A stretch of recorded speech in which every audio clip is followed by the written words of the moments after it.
Oke, masih semangat? Nah, sekarang saya akan membahas tentang analogi sepeda motor. Sebelumnya saya udah membahas tentang urgensi atau seberapa penting minat bakat itu harus ditemukan sedini mungkin.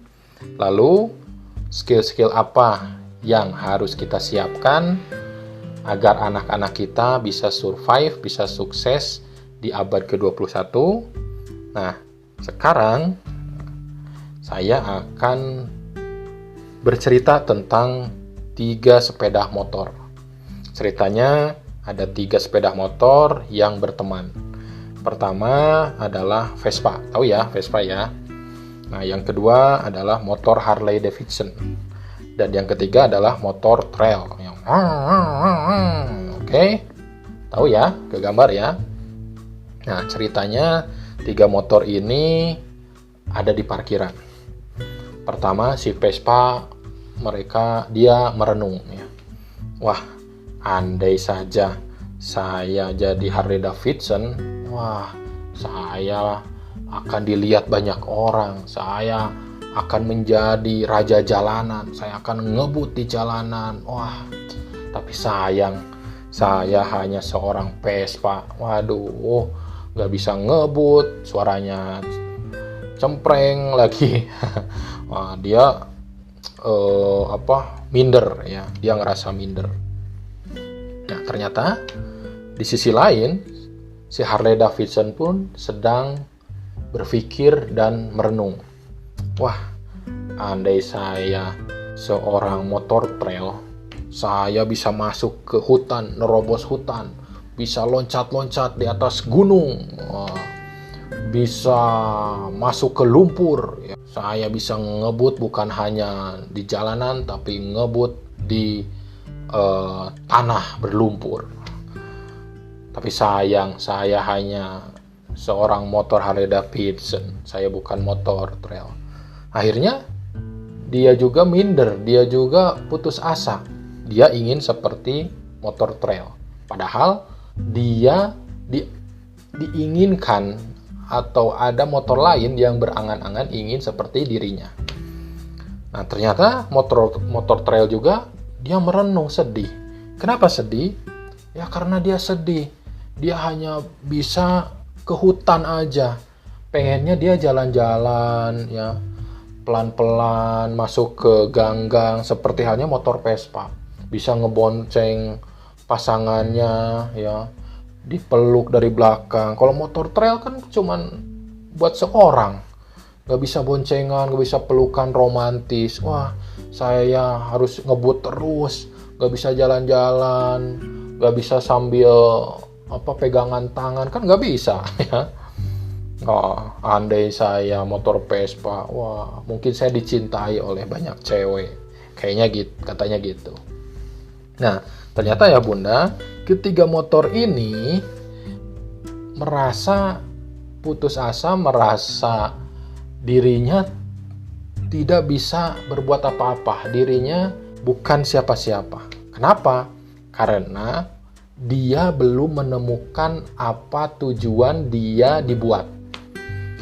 Yang membuat motor-motor ini kan orang-orang pinter ya, orang profesor lah, kita sebut profesor-profesor.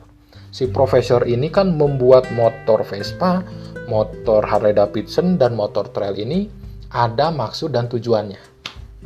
Nah, kira-kira saya tanya, kalau motor Vespa, menurut ayah bunda, tujuan motor Vespa ini dibuat untuk apa? Betul, untuk bisa jalan-jalan di jalanan, di gang, berdua dengan istrinya, dengan pasangannya, kan? Sambil malam mingguan. Seperti itu kan, motor untuk romantisme. Nah, sedangkan Harley Davidson, dia dibuat oleh profesor untuk apa? Untuk ngebut di jalanan.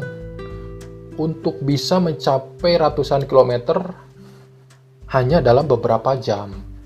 Nah, dan si motor trail diciptakan, dibuat oleh si profesor ini untuk apa? Ya untuk nerabas ke hutan. Makanya si bannya yang ban tahu ya, bannya yang besar-besar sehingga dia bisa nerabas hutan. Nah, namun sayangnya si motor-motor ini tidak tahu apa tujuan dirinya dibuat. Tetapi ketika si motor-motor ini sudah tahu tujuan utamanya, dia tidak akan minder lagi. Dia akan optimis, dia akan memaksimalkan potensinya. Seperti hanya Vespa, kalau dia udah tahu bahwa dirinya untuk romantis-romantisan, ya dia akan senang. Ketika masuk ke gang, ketika hanya 20 km per jam, dia akan senang. Karena dia menemukan jati dirinya. Begitupun Harley Davidson. Ketika dia di jalanan, ngebut, dia akan senang. Walaupun dia tidak bisa masuk ke hutan. Dan karena itu dia sangat tahu bahwa hutan bukan tujuan dirinya diciptakan. Atau begitupun trail, dia tidak akan berpikir untuk jadi motor untuk boncengan dengan pasangannya. Dia akan fokus memaksimalkan bagaimana dia bisa menghabiskan hutan demi hutan. Nah, terus apa hubungannya dengan anak-anak kita? Anak-anak kita juga, bahkan kita sendiri dan orang-orang yang di luar sana, banyak yang belum menemukan tujuan hidupnya.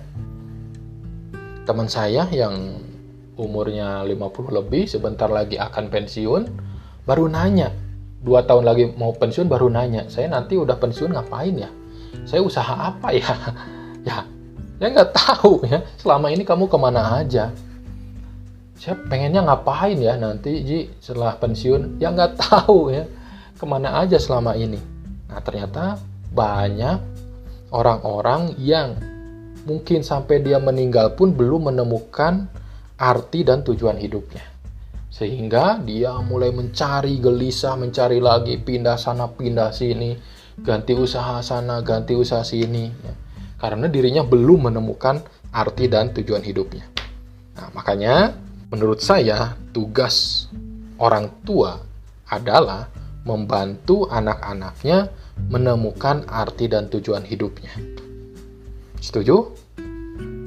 Bukan hanya membantu anak agar penghasilannya di atas rata-rata, agar dia punya rumah, agar dia punya usaha 10 misalnya, agar dia kaya raya.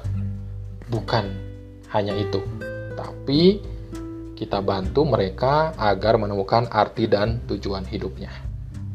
Nah, lalu bagaimana caranya? Apa aja yang harus kita lakukan? Nah, saya akan bahas di slide yang terakhir. Mari kita lanjutkan ke slide berikutnya.